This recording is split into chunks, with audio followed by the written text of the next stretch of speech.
পঞ্চায়েত নির্বাচনে প্রতিদ্বন্দ্বিতা করতে বিজেপির সাথে জোট করেছে পাহাড়ের বেশ কয়েকটি আঞ্চলিক রাজনৈতিক দল। 8টি দলের এই জোটকে নাম দেওয়া হয়েছে ইউনাইটেড গোর্খা অ্যালিয়েন্স। তবে এই জোটের প্রার্থীদের নানা ধরনের হুমকি দিচ্ছে তৃণমূল ও তার সহযোগী দল। এমনই অভিযোগ তুলে দার্জিলিংয়ের সাংসদ রাজু বিস্তারের নেতৃত্বে রাজ্যপাল সিবি আনন্দ বোসের দ্বারস্থ হল ইউনাইটেড গোর্খা অ্যালিয়েন্সের প্রতিনিধি দল। বৃহস্পতিবার সকালে শিলিগুড়ি গেস্ট হাউসে রাজ্যপালের সাথে দেখা করে রাজ্যপালকে সমস্ত বিষয়ে অভিযোগ জানান। পাশাপাশি পঞ্চায়েত নির্বাচনের প্রতিটি বুথে কেন্দ্রীয় বাহিনী এবং নির্বাচন পরবর্তী সময়ে হিংসার আশঙ্কা করে কেন্দ্রীয় বাহিনীকে 6 সপ্তাহ পর্যন্ত রাখার আবেদন জানানো হয়। এদিন প্রতিনিধি দলের সদস্যরা তাদের দাবি দাওয়াগুলি নিয়ে রাজ্যপালকে একটি স্মারকলিপিও তুলে দেন। এদিন দার্জিলিংয়ের সাংসদ ছাড়াও উপস্থিত ছিলেন দার্জিলিংয়ের বিধায়ক নীরজ তামাং জিম্বা সহ অন্যান্য রাজনৈতিক দলের প্রতিনিধিরা। ऑनरेबल गवर्नर साहब से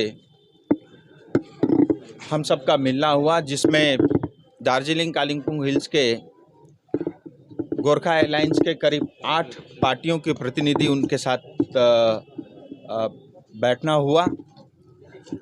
हमारा गवर्नर साहब के साथ मिलने का मुख्य विषय पंचायत चुनाव को लेकर के था। हम सब जानते हैं कि पिछले दिनों किस तरह से जो है चोपड़ा के अंदर में हिंसा हुई, किस तरह से सिलीगुड़ी में party office BJP party office को जलाया गया, और आज जिस तरह से पहाड़ के अंदर में वातावरण को दूषित करने का काम टीएमसी और उनके सहयोगी द्वारा हो रहा है। इतना ही नहीं, खुलेआम जो है सांसद को धमकी दिया जा रहा है।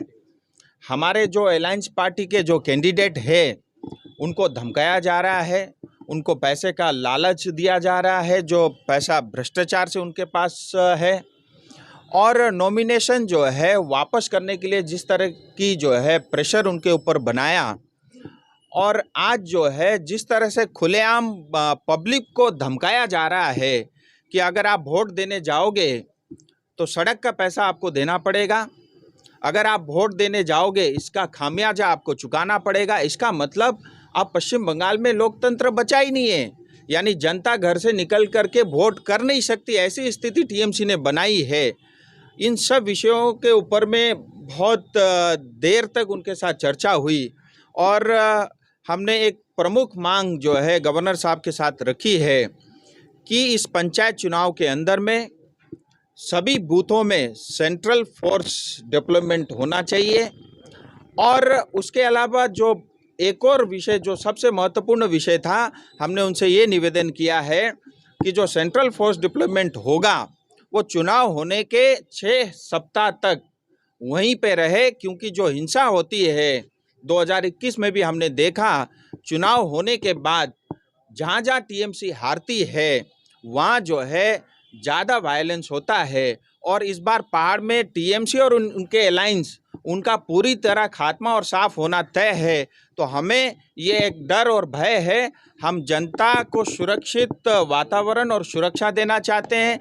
हम चाहते हैं फ्री एंड फेयर इलेक्शन हो, जिससे जनता घर से निकल करके अपना मत का उपयोग करे और सही उम्मीदवार का चुनाव हो, जिससे वो गांव-गांव में विकास करे।